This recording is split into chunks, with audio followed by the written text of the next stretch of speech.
একই সাথে আজ ঝিনাইদহেও নির্বাচনী জনসভায় আসবেন জামায়াতে ইসলামের আমির ডাক্তার শফিকুর রহমান। স্থানীয় শহরের ওয়াজির আলী স্কুল মাঠে এই সমাবেশ অনুষ্ঠিত হবে। এ বিষয়ে আরো জানাতে আমাদের সাথে ঝিনাইদহ থেকে যুক্ত হচ্ছেন সহকর্মী রাজীব হাসান।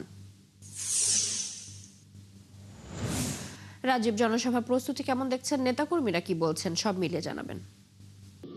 চলছে, আপনি নিশ্চয় জানেন যে সারা দেশের মতো ঝিনাইদহ নির্বাচনী সভা সমাবেশ জমে উঠেছে, চলছে প্রচার, গণসংযোগ এবং নির্বাচনী সমাবেশ।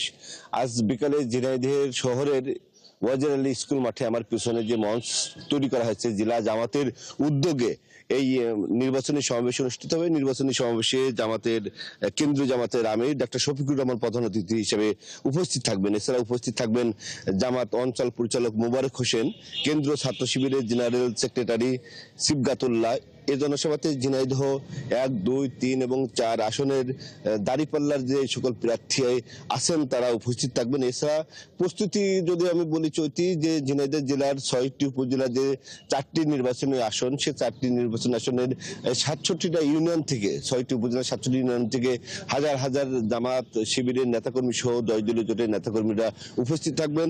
মূলত বিকাল 3টার পরেই এই জনসমাবেশ শুরু হবে এবং এই নির্বাচনী সমাবেশে নেতাকর্মীরা যেটি জানিয়েছেন যে ঝিনাইদহের যে সকল সমস্যা সম্ভাবনার কথা, উন্নয়নের কথা, নানা ক্ষমতা গেলে নানা উন্নয়নের প্রতিশ্রুতি দেওয়ার কথা জামাতের আমির এ বিষয়ে বক্তব্য দিবেন।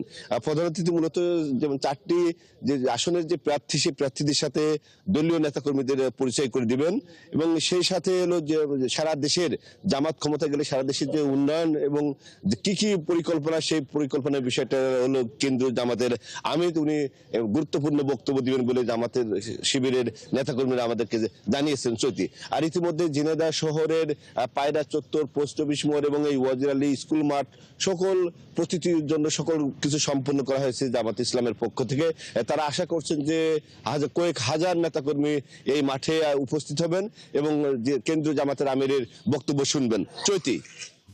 রাজীব, ধন্যবাদ আপনাকে আমাদের সাথে যুক্ত হওয়ার জন্য। দর্শক, ঝিনাইদহে জামায়াতে ইসলামের নির্বাচনী জনসভার খবর জানাচ্ছিলেন সহকর্মী রাজীব হাসান।